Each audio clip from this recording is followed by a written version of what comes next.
Greetings viewers, Eric the Car Guy, also known as ETCG1. Hi, how are you? Hey, you know what, if it's your birthday, happy birthday. So today's topic is, so you think you can drive fast, so you think you're a race car driver, but you're not.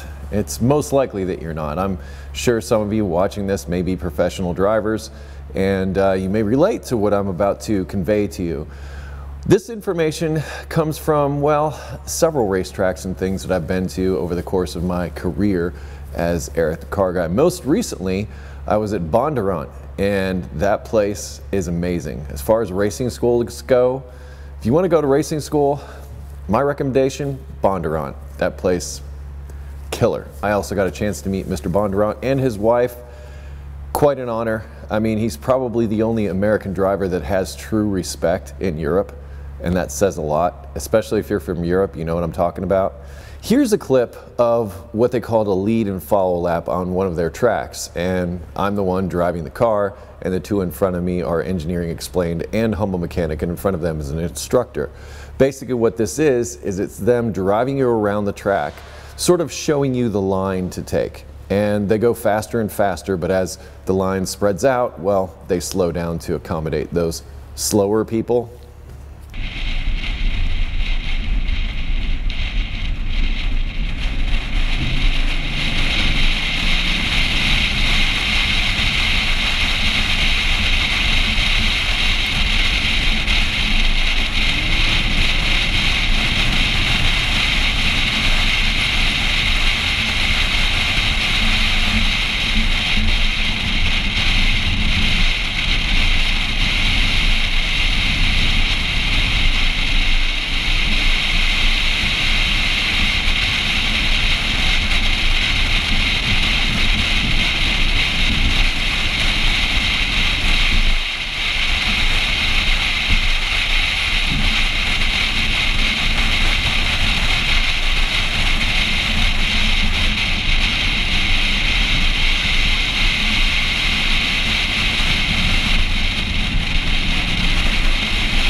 Okay, so that is a lead and follow lap, which, as I said, was kind of cool. I mean, I learned the lines, I learned about braking and some of those types of things.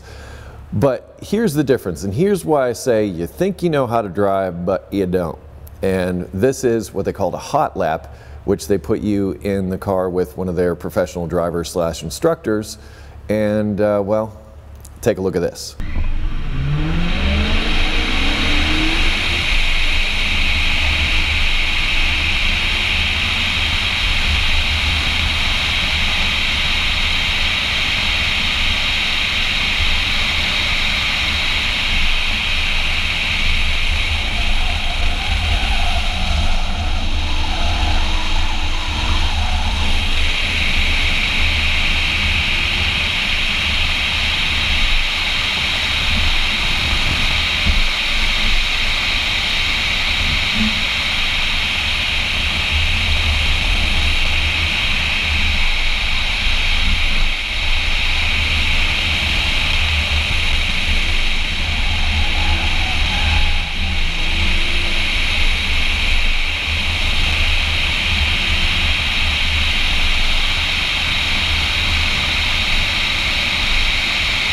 Now, as you can see, there's a marked difference between when I drive the car and one of the quote-unquote race car drivers drives.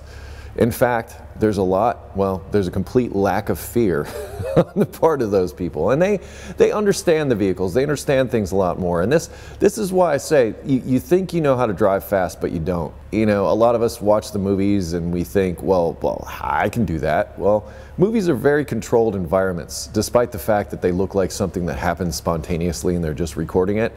It's just the opposite, I can assure you of that. But point is, you think you know how to drive, but you don't. However, if you want to learn more about how to drive, I suggest attending a racing school and getting behind the wheel with somebody in the passenger seat that knows what they're talking about, or do one of those hot laps. You'll learn so much about what you don't know. What I took away from it, I'm not going to go out racing or anything like that. That's not for me. But my takeaway from it is I learned how to be a better driver on the regular road. You know, if you can handle a car at its limits, then just driving on the street like a quote-unquote normal person, you can take away a lot of stuff. And these are the things that I'll impart to you now, which I got collectively, and just about anybody that I've ever encountered in this realm has these things to say. Wherever you're looking, look about, I'd say 2 car lengths out in front of you. That's where the car is going to go. Don't look at where you don't want to go. Look at where you want the car to go, and that's where you'll go. It's weird, I know, but you look out ahead of where you're driving. The next thing, really fast drivers, and I've heard this from a lot of places. I also attended a Ron Sutton workshop earlier this year. It's 2017. That dude's a genius when it comes to racing and suspensions and all this kind of stuff, and he studied it in a very scientific way. But they all say the same thing, smooth. And what I mean when I say smooth, don't be jerky on the steering wheel. Don't be sawing away, you know, making sawdust all over the place. Same with the acceleration and the brakes. A lot of people seem to think that you need to stab the brakes at the very last second. Not necessarily the best policy. It's a smooth transition. You're trying not to upset the vehicle. Also, don't do 2 things at once. In other words, don't jam on the brakes and turn the wheel at the same time. That's a bad thing. So jam on the brakes, then turn the wheel.